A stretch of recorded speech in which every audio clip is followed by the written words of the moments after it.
आज आमची केके डिजी मीडियाची टीम चालली आहे साईराम व्हिलाच्या कंटेंट शूटसाठी। जेव्हा आम्ही कोणत्याही रिसॉर्टच्या डिजिटल मार्केटिंगसाठी शूट करत असतो तेव्हा सायकोलॉजी बेस्ड व्हिडिओ शूट करत असतो, जेणेकरून सोशल मीडियाचे कॅम्पेन रन केल्यानंतर त्या रिसॉर्टला मॅक्झिमम बुकिंग्स मिळतील। या कंटेंट शूटसाठी आमच्यासोबत होते 3 इन्फ्लुएन्सर्स। सुरुवातीला आम्ही इंडोर शूट कंप्लीट करून घेतले।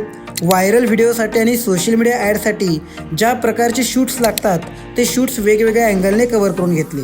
दुपारचे जेवण झाल्यानंतर आउटडोअर ॲक्टिव्हिटी आम्हाला शूट करून घ्यायच्या होत्या। आम्हाला जे व्हिलासाठी बुकिंग्स घ्यायचे आहेत ते स्टेसाठी, एन्जॉयमेंटसाठी, ॲनिव्हर्सरी, बर्थडे किंवा वेडिंग सेलिब्रेशनसाठी, सोबतच कॉर्पोरेट मीटिंग्स असतील किंवा अदर फंक्शनसाठी सुद्धा आम्हाला या व्हिलासाठी बुकिंग्स मिळवून द्यायचे आहेत। वेगवेगळ्या आमच्या टीमच्या ॲक्टिव्हिटी दाखवल्या। ग्राउंडवर सर्व गेम्स खेळलो। स्विमिंग पूलचे शूट्स कंप्लीट करून घेतले। कपल, फ्रेंड्स, फॅमिली शूट्स वगैरे कंप्लीट करून घेतले। रात्रीचा डिनर दाखवला। त्यानंतर सुद्धा बरेच गेम्स खेळलो। इव्हिनिंग व्ह्यू असेल, नाईट व्ह्यू असेल, हे सर्व प्रॉपर शूट करून घेतलेत। अजून बऱ्याच सायकोलॉजी बेस्ड ॲक्टिव्हिटीज असतात ज्या दाखवून एक डिझायर आम्हाला क्रिएट करायचं असतं।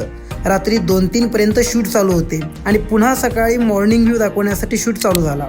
शूट सकाळचा कंप्लीट झाल्यानंतर पुन्हा आम्ही आमच्या ऑफिसकडे रवाना झालो। आता या कंटेंट शूटच्या माध्यमातून साईराम व्हिलासाठी सोशल मीडिया मार्केटिंग करून टार्गेटेड लोकांपर्यंत पोहोचवून lead generation, Facebook ads, Instagram ॲड्सच्या माध्यमातून बुकिंग्स मिळवून द्यायचे आहेत।